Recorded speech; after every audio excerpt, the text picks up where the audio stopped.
Kim, welcome to Readmissions Radio. Thank you. Appreciate being here, Chuck. Kim's with Silverado, and Silverado is one of our favorite partners.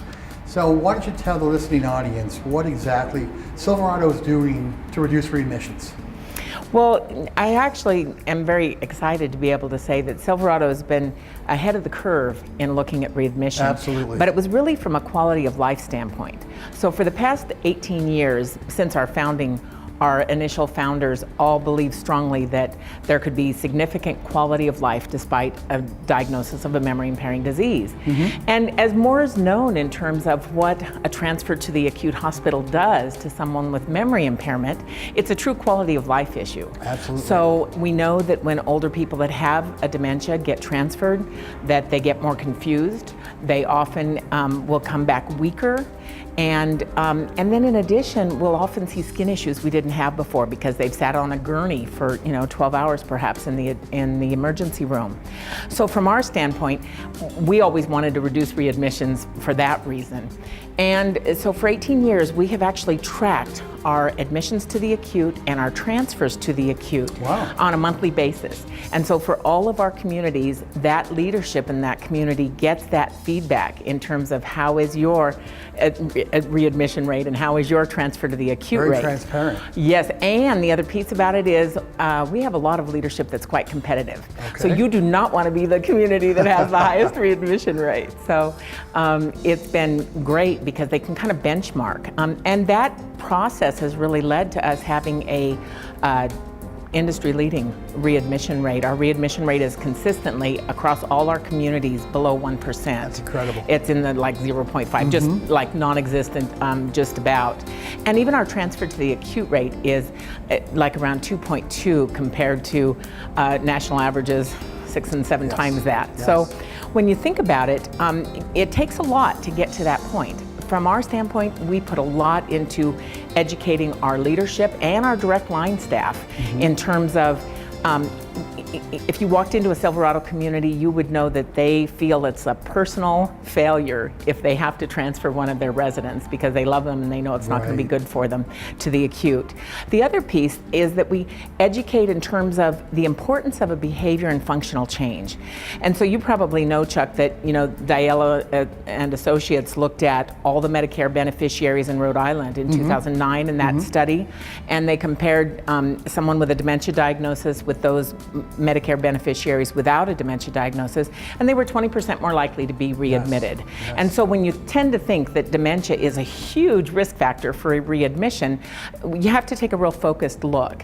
And so several of the things we do at Silverado, whenever anyone is admitted to our community just initially or after an acute hospitalization, they have 3 days of what we call behavior mapping, which means every half hour our staff notes where they are, how's their behavior, and are there any triggers or in the environment. We get absolutely. And let's say they have a behavior or functional change. So if they've just come back from the acute, they seem to do fine the first day. Second day, all of a sudden they're not eating well or they're having a little more behaviors, then we tend to be able to pick that up early. Trigger you, Did they get it right? Did they get a UTI in the hospital? Have they got some pain that's unmanaged? Is one of the new medications being a problem?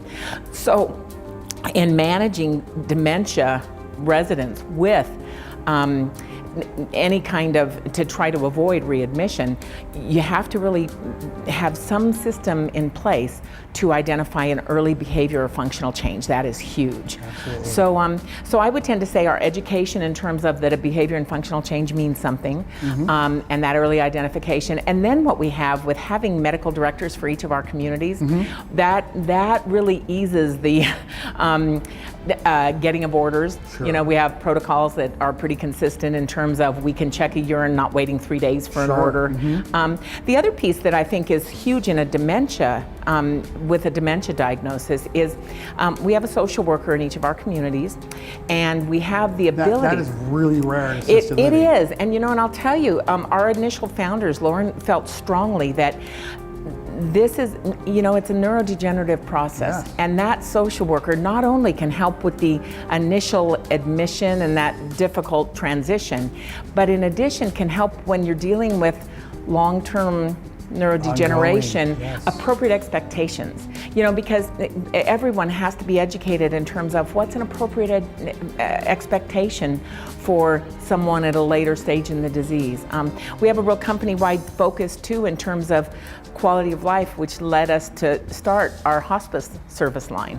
So we don't, so utilizing hospice and having an understanding of what palliative and comfort care is in a neurodegenerative disease is a huge piece too. And then I think finally the last thing at Silverado, so it's those 3 service lines of trusted staff that have been trained to deal with dementia and other diagnoses. Our at-home service line, which is a social model in-home care with care managers. And why we developed that is in our communities, we were finding that if someone had like a behavior change or from an illness, if you had the ability to bring some extra help in, extra support for a day or two, maybe while they got an antibiotic for the infection, you could keep them aging in Right that there. place right there and wouldn't have to transfer them to the acute. So many of our families choose to do that because they understand that transfer to the acute is not a good thing either. So having that kind of along the continuum, our at-home providers, our communities, and then the hospice and understanding that from a quality of life and a comfort care measure is a transfer to the acute to look at a behavior change, the most appropriate thing late in a dementia. You know, people fall off gurneys, they sit for hours, they don't understand. It's very traumatic. You know, there's lots of research in terms of relocation and transfer trauma.